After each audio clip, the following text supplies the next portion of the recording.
everybody, and thank you so much for making it such notice. I appreciate your time. I'm here with my colleagues, Advocate Glennis Breitenbach and himself, who you know, who deals with many of our strategic cases and our legal output as we consider these matters. This morning we met with our legal team to consider the President's letter yesterday, and I think it's important for us to set it on record as to what our position is. And so up front, without any hesitation or doubt, we've made a decision that we will continue and proceed with the arguments that we put forward at the Constitutional Court. That in fact, after taking legal advice, we've decided to proceed with our heads of argument before the Constitutional Court for Tuesday, the 9th of February 2016. And in so doing, we in fact will be seeking relief as outlined in our notice of motion. The DA in fact notes the offer made by President Zuma, but contends that the contents of his settlements do not comply with the remedial actions as ordered by the Public Protector in her report entitled Secure and Comfort. In fact, we contend the fact that designating the Auditor General to come to a determination as to how much he is liable is the latest attempt to establish a parallel process. In fact, it's for the 5th time. And we make that argument because the President has, since day one, not only reduced the Public Protector to an ombudsman, but then proceeded to try and replace her report with other processes, such as the Police Minister's report, the Interministerial report, and that entire process has meant that President Zuma is going to court to in fact, has constantly been changing the game and the goalposts. In fact, specifically, the DA will argue that the President Zuma's failure to engage rationally with the Public Protector's findings and remedial actions pertaining to him were manifestly irrational, illegal, and unconstitutional. We contend that the President's decision to substitute the remedial actions ordered by the Public Protector with a determination by the Police Minister, the SIU, or Parliament, or whether he was liable for any of these was illegal and unconstitutional. In fact, legal precedent at present, as established by the Supreme Court of Appeal, is very clear that in fact an individual or a body affected by any finding, decision, or remedial action taken by the Public Protector is not entitled to embark on an investigation process to the Public Protector and adopt the position that the outcome of that parallel process trumps the findings taken by the Public Protector. Furthermore, should an affected body or individual seek to challenge the findings of the remedial actions of the Public Protector, they should do so by way of a review application in a court of law. The President to date has not done so. He's instead frustrated the work of the Public Protector by way of erecting parallel processes which have no legal basis. Legal certainty about the powers of the Public Protector and the force and the effect of remedial action taken by the Public Protector are vital for the successful functioning of our constitutional democracy. It's for those reasons the Democratic Alliance took the of communications to court when they disregarded the remedial action of the Public Protector to suspend Hlaudi Motsoeneng and to institute disciplinary proceedings against him. It is clear that President Zuma has deployed a contingent of ministers and ANC members of Parliament to defend the indefensible act of constructing a palace at the expense of the people of the Republic. Those doing the President's bidding have gone so far as ignoring court judgments in order to drive political purpose, despite swearing in their oath of office to uphold the rule of law and the Constitution of the Republic. Now, before the highest court in the land, we're confident that the Constitutional Court will bring the Nkandla matter to its logical conclusion by determining that the President to do what the Secure and Comfort report by the Public Protector has ordered, which is that he must pay back a reasonable percentage of the cost of the non-security upgrades in his private residence. In fact, the Public Protector has highlighted a number of steps that the President should be taking for the President's letter does not address itself to those respective issues, which is what we're seeking. Because this matter is not just simply about President Zuma.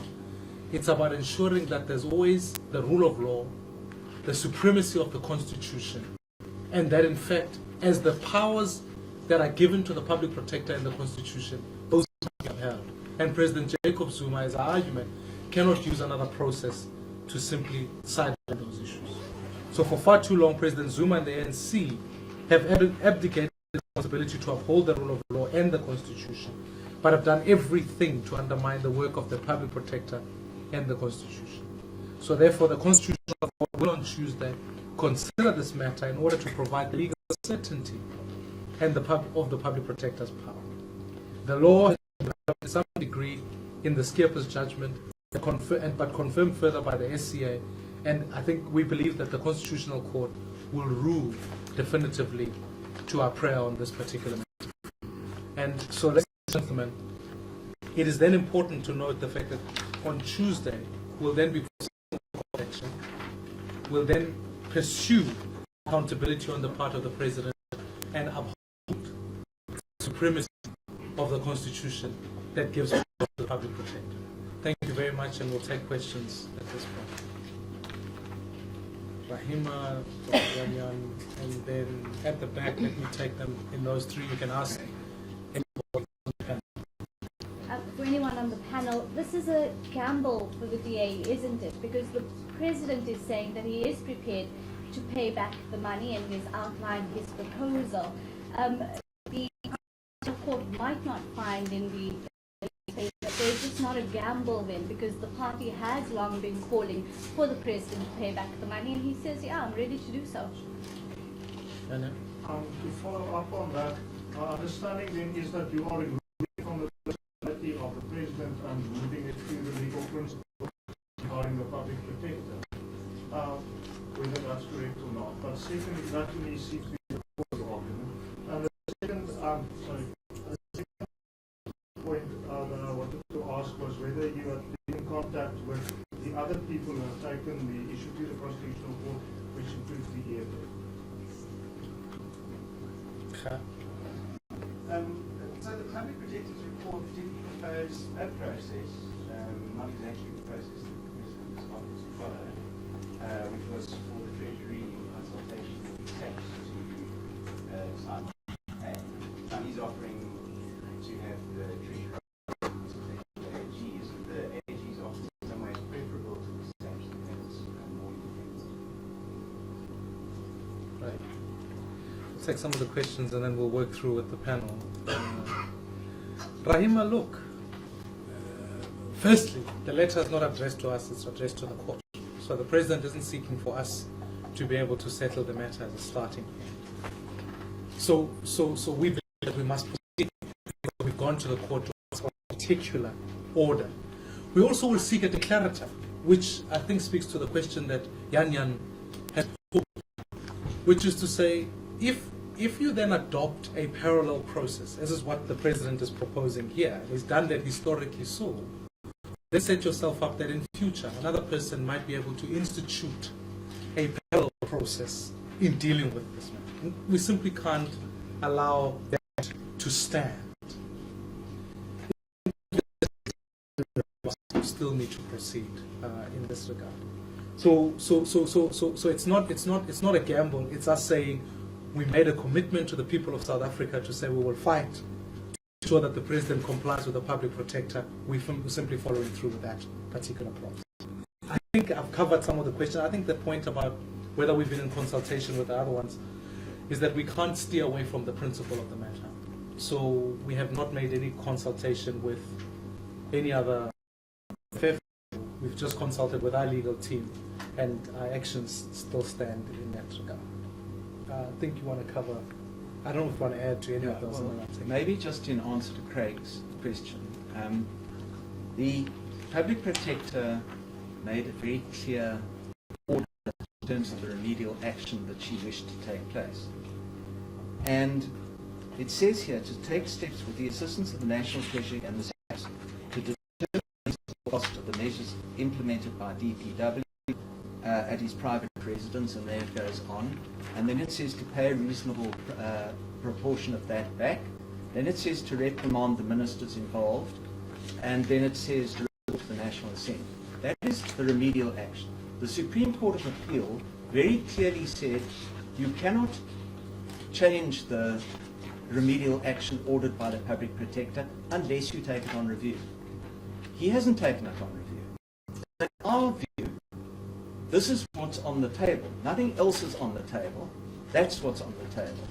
And if he wants to change that, he must go and take the report on review.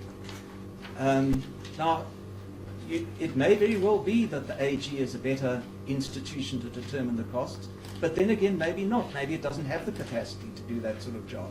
Maybe its independence becomes compromised by getting involved in an exercise of this nature. Maybe its constitutional mandate doesn't permit it to become involved in that sort of exercise. But as it stands at the moment, that is what we want to do, and we have approached the court to say that the failure by the President to carry out this instruction should be declared to be illegal and unconstitutional.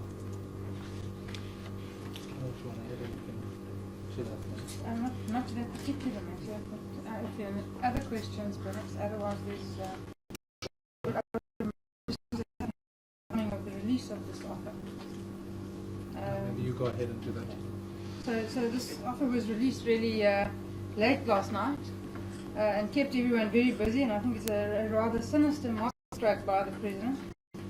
Clearly it's designed to draw attention away from the outrageous appointment he's just made of the head of the Hawks in Gauteng, one Prince Mokotedi. So I think everybody should be very concerned about that particular issue, and I think this was designed to make sure that nobody would pay any attention to that particular appointment.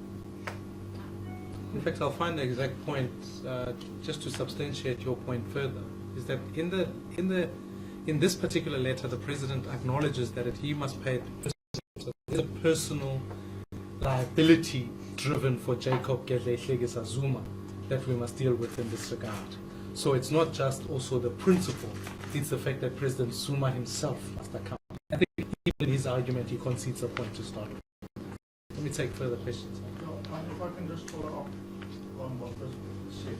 Would you say, and I'm getting to exactly what you were referring to now, if he accepts personal liability, does that not also mean that A is blamed and therefore B shoots his own argument for the past few years exactly in the foot? And the other matter being, as I understand your main point, I'm asking because I don't want to understand.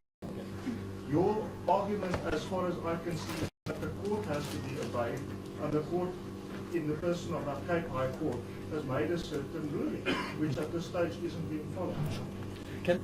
I mean, there was a front page headline a while ago that simply, yes, here it is, right here. President Jacob Zuma stood here in Parliament, told the people of South Africa that I won't pay back money in Nkandla. Personally, he argued the case. He came and laughed off the matter when we asked the question, you can recall, and then used his cabinet to do his bidding. So the point that you make is absolutely the point that we want to establish, is to say you can't establish a parallel process. If a court has made the judgment, the SC judgment, but more supreme, this report, the Secure and Comfort, has made a remedial action which is prescribed for in the Constitution. President Zuma is not above the Constitution in this particular matter.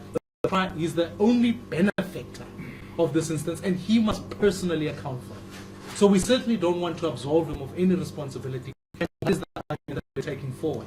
And the real challenge here is that the President has constantly changed his line all the way across. His heads of argument at the Concord said that he always intended to pay, but it's in contradiction of the statements that he's made. In this particular instance, he first of all accused the Public Protector of being keen only to an ombudsman, which was the first assault on, in fact, that remedial action and the powers given to the Public Protector. He then proceeded to replace the process with parallel process. And now people want to for the people of this country to say he was intent on paying is quite frankly laughable. Let me take a few more. This again in the front, scapegoat, comrade. Wyndham Hartley for Business Day. Is this an attempt to rescue next week's soda? Okay, partly covered. But when you guys found out about this supplementary offer, did you find out for the first time last night, or did you know about it back in November when you went to the court? James, can you take Yeah, that? no, we were informed about it yesterday. We do find that this is a rather extraordinary way of litigating, because ordinarily, if you come with a second offer, that would be made by way of a affidavit that would be deposed by the person. It would be accompanied by heads of argument, and those would be then laid before the court in the ordinary way. Instead of which we get a letter addressed to the Constitutional Court, copied to the other litigants. Now that in my view is quite extraordinary. I've never come across it before. But so we will then approach. We have written back to the Registrar of the Constitutional Court, saying that it is our intention, taking careful note of this offer, it is our intention to proceed on Tuesday to make our arguments and to argue for this that we have put in notice of motion. I think, the President is aware of the fact that there's a lot that is riding on this matter, certainly going towards SONA next week. So I don't doubt the fact that he's responding to a political climate that he faces himself on. He's also responding to the election. But I think, in my view, we have taken this matter through all the courts. High Court here in the Western Cape, the Supreme Court of Appeal, and I think we were going to go to the Concord, and we are going to the Concord with a degree of confidence, knowing that we must uphold the principle that we stand for. And I think the President became very aware of the fact that if there's a potential that there could be a finding against him, that he would then face not only the embarrassment of SONA, but the embarrassment of a court action that would then instruct him to obey what effectively, in our view, is his oath of office. Another point that I think is important to note, that even in our notice of motion, we've made the argument in there to say the determination around cost also makes the determination to say you must reprimand the ministers that were involved in this particular matter. Now, we can't just simply dismiss that as if that now suddenly doesn't exist. This is not just a question of, it is a question of corruption, but it's also a question of saying those who are involved must be dealt with adequately so. And so there's a lot that we're asking for in the notice of motion, not just a question of just paying back money. Can I ask you, I know you said you haven't consulted with the EFF or advice. So for some people out there, this is a very technical, very legal process, but simple people out there call for payback. I'll answer that just now. Let me just take... Very similar question. I just need clarity. You didn't go to the Concord, you know the first EFF went there. Did you join their case, or can you just explain how does it work, or did you have your own? It's not separate, but can you just explain what you did? I mean, James will explain it in a lot more technical detail than I am, but let me answer the first question, which is, are we simply just joining the court? You must recall the fact that we took the appropriate steps where, in the initial instance, we used the Hlaudi Motswaneng matter in the Skipper's judgment as the case that needed to indicate to South Africans the fact that we held the view, and we still do, that the public protector's remedial actions are in fact remedial actions. They're not actions, they are remedial actions.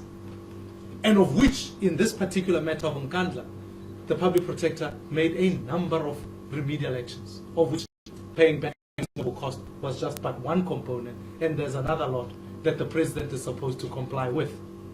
So we took the Judge Skepa's matter. We then, further than that, went to the Supreme Court of Appeal to argue further. So we built the case noting that if you establish case law, then the president has no leg to stand on. Then you can go to the Concord with that as case law. The question that must be before all of us is that the application put forward by the EFF for direct access to the court still needs to be debated. So we're not joining their action. We've gone through all the respective courts to argue the case. So what, you know,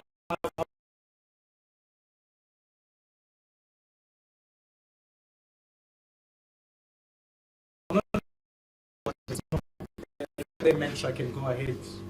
We've got a particular, and we've proven the case to say that we've taken Hlaudi Motswane, and in fact it was just common cause that the case must also deal with President Zuma, the same process of litigation. No, I think that's covered it very adequately. All right, Anderson? Yes. All right. Thank you so much, everybody. I appreciate your time. We'll see you at the conference.